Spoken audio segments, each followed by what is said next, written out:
Assalamualaikum warahmatullahi wabarakatuh. Saya Bintang Nurrohim dari kelas 12 MIPA F akan menerangkan tentang materi listrik dinamis hukum 2 Kirchhoff. Oke, langsung masuk materi. Hukum 2 Kirchhoff itu berbunyi, di dalam sebuah rangkaian tertutup, jumlah aljabar antara gaya gerak listrik atau epsilon itu dengan penurunan tegangan I kali R itu sama dengan 0.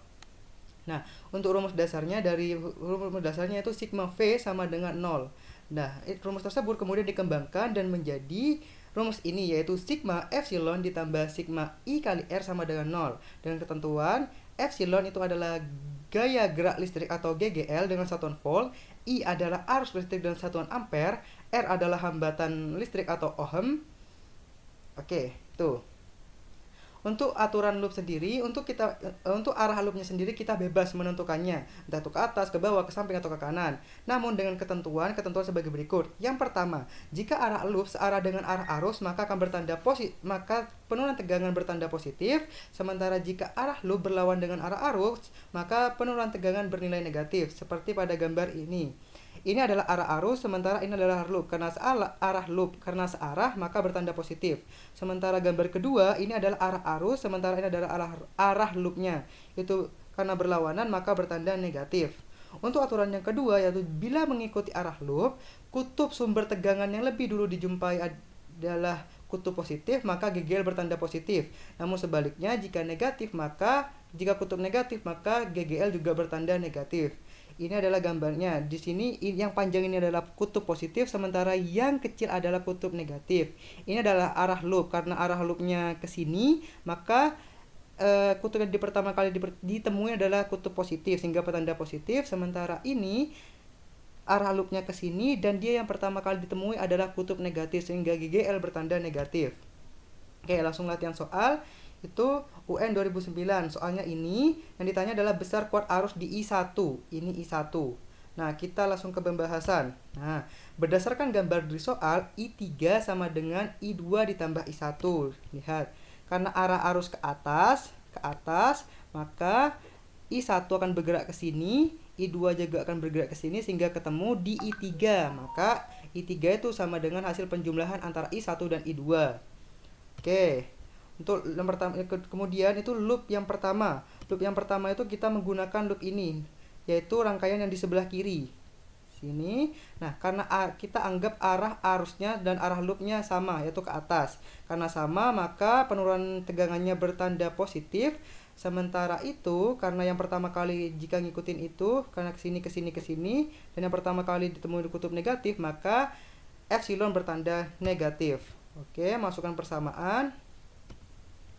E1 ditambah I1 kali R1 ditambah I3 kali R3 sama dengan 0. Masukkan semua angkanya. Terus min 6-nya pindah ruas. Ketemu 2I1 tambah 2I3 sama dengan 6. Maka semua ruas dibagi 2. Akhirnya persamaan 1 ketemu. I1 ditambah I3 sama dengan 3. Oke, untuk loop yang kedua kita pakai rangkaian yang sebelah kanan.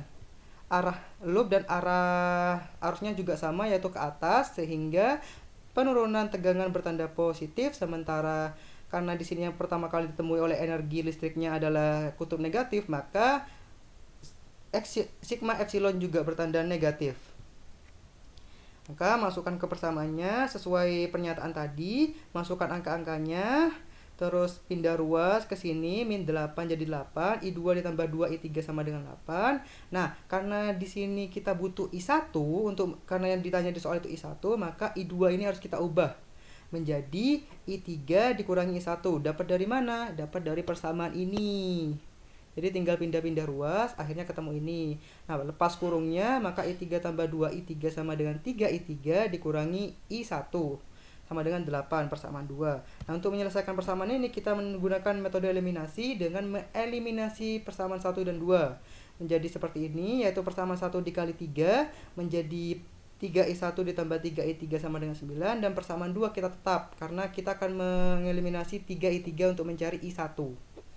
Oke, kita eliminasi. Ketemu 4I1 sama dengan 1, maka I1-nya sama dengan 1/4 atau 0,25 ampere. Jadi besarnya kuat arus di I1 adalah 0,25 ampere atau jawabannya A.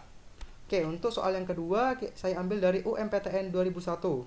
Yaitu ini soalnya.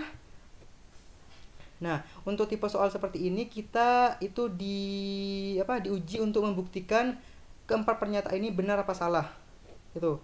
Oke, yang pertama kita langsung baca pertanyaan searah dengan jarum jam. Anggap ini benar pernyataan pertama. Nah, karena pernyataan pertama itu dianggap benar, maka arahnya akan dari sini. Maka energi akan keluar dari sini, sini, ke sini, ke sini, ke sini, dan akhirnya berhenti di sini, di I1. Berarti pernyataan 4 benar, yaitu sumber kedua mengeluarkan energi karena dia jadi awal. Jadi energi keluar dari sini, sementara sumber pertama memperoleh energi. Dan karena energinya keluar dari sini, maka nanti dia akan bergerak ke sini dan berakhir di E1. Membuktikan bahwa pernyataan 3 dan 4 benar. Jadi untuk sementara pernyataan 1, 3, dan 4 benar. Nah, untuk pernyataan yang kedua ini kita harus membuktikannya dengan cara menghitung. Oke, kita langsung ke pembahasan. Ini pembahasan yang tadi.